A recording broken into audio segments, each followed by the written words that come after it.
ஒரு அருமையான தாயாருக்கு ஒரு வாலிப பையன். அந்த அம்மா பேரு மோனிகா, ஒரு நல்ல தாயார். அந்த பையன் பேரு அகஸ்டின், வாலிபன். அந்த பையன் சீர்கட்ட வாழ்வை வாழ்ந்தான். எப்படி சீர்கட்ட வாழ்வு வாழ்ந்தான்னா, அந்த வாலிபன் அந்த ஊர்ல இருக்கிற தெருவுல நடந்து போனான்னா அங்க இருக்கிற பெண்கள் அவனோடு விபச்சாரம் பண்ணும்படி அவனை அழைப்பார்களாம். விபச்சாரமே பண்ணி வாழ்கிறவனாக அவன் தன்னுடைய வாழ்க்கையை அமைத்து கொண்டான். இந்த அம்மாவுக்கு புருஷன் இல்ல, இந்த அம்மாவுக்கு வேற பிள்ளைகள் கிடையாது, ஒரே ஒரு பையன். அந்த பையனை நினைத்து இந்த அம்மா அழுறாங்க, ஜெபிக்கிறாங்க. ஒரு நாள் பாஸ்டர் கிட்ட போய் சொன்னாங்களாம், பாஸ்டர் என் பையனுக்காக ஜெபம் பண்ணுங்க பாஸ்டர், என் பையன் திருந்தவே மாட்டேங்கிறான், தன் வாழ்க்கையை இன்னும் கெடுத்து கொண்டிருக்கிறான். பாஸ்டர் கேட்டாராம், எதுக்காக அம்மா ஜெபம் பண்ணணும், உன் பையன் செத்து போட்டுன்னு ஜெபம் பண்ணட்டா? அந்த அம்மா சொல்லிச்சான், அடுத்த முறை வேணும்னா அதுக்காக ஜெபம் பண்ணிக்கலாம் ஐயா, இந்த முறை அவன் ரட்சிப்புக்காக ஜெபம் பண்ணுங்க ஐயான்னுச்சான். அப்ப அந்த பாஸ்டர் சொல்லி கொடுத்தாராம், நீ உன் பையனுக்காக ஜெபம் பண்ணும் போது உன் கண்ணுல இருந்து கண்ணீர் வந்துச்சுன்னா அதை பாத்திரங்கள்ல பிடிச்சு வை அப்படி சொன்னாராம் பாஸ்டர். இந்த அம்மா வீட்டுக்கு வந்து ஜெபம் பண்ண ஆரம்பிச்சாங்க. ஒரு நாள் அவன் கிளம்பி போயிட்டான்.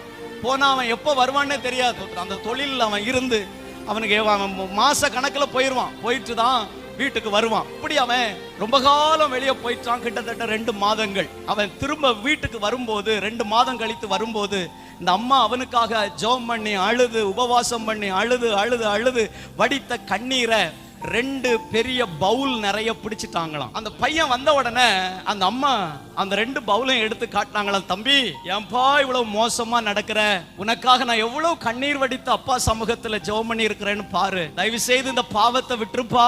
அந்த பையன் வாலிபன் அந்த அம்மாவுக்கு வயத்துல வேகமா ஓங்கி மிதிச்சு அந்த அம்மா கீழே விழுந்து, அவங்க அம்மா கையில இருந்த பவுலும் கீழே விழுந்து அந்த கண்ணீரெல்லாம் சிதறி போனது வீட்டுக்குள்ளால. கோபத்துல போய்விட்டான். சில காலங்கள் கடந்த பிறகு அந்த அம்மா மரித்து போனார்கள். பாஸ்டர் அடக்கம் பண்ண வந்திருக்கிறாரு, ஏன்னா சபைக்கு போற அம்மா இல்ல. அப்ப பாஸ்டர் சொன்னாராம், இந்த அம்மாவுக்கு ஒரே ஒரு பையன், எங்கேயாவது ஒரு இடத்துல போதை மயங்கி மயக்கத்துல இருப்பான் அப்படின்னா. இந்த சத்தத்தை கேட்ட அந்த பையன் உள்ள வர்றான், வந்து சொல்றான், ஆமா பாஸ்டர் நீங்க சொன்னது மாதிரியே நான் போதையில தான் வந்திருக்கேன், எனக்கு ஒரு முறை எங்க அம்மா முகத்தை பாக்குறதுக்கு எனக்கு வாய்ப்பு கொடுங்க அப்படின்னா. பாஸ்டர் சொன்னாராம், இல்ல உங்க அம்மா உயிரோட இருந்த காலத்துல நீ ஒரு நாள் கூட உங்க அம்மாவை சந்தோஷப்படுத்தல, ஒரு நாள் கூட நீ உங்க அம்மாவை மதிக்கல, உங்க அம்மாவை நீ பார்க்க முடியாது அப்படின்னாராம். அவன் கெஞ்சிரான், பாஸ்டர் ஒரே ஒரு முறை எங்க அம்மா முகத்தை பார்க்க விடுங்க. இவன் போய் அந்த சடலத்தின் மேல விழுந்துட்டான். விழுந்து சொன்னானா, அம்மா என்னை மன்னிச்சுக்க, நான் இனி தப்பு செய்ய மாட்டேன் அப்படின்னு கதறினானா. அந்த அம்மாவை கொண்டு போய் அடக்கம் பண்ணிட்டாங்க. இப்போ அவன் எழுந்து அதே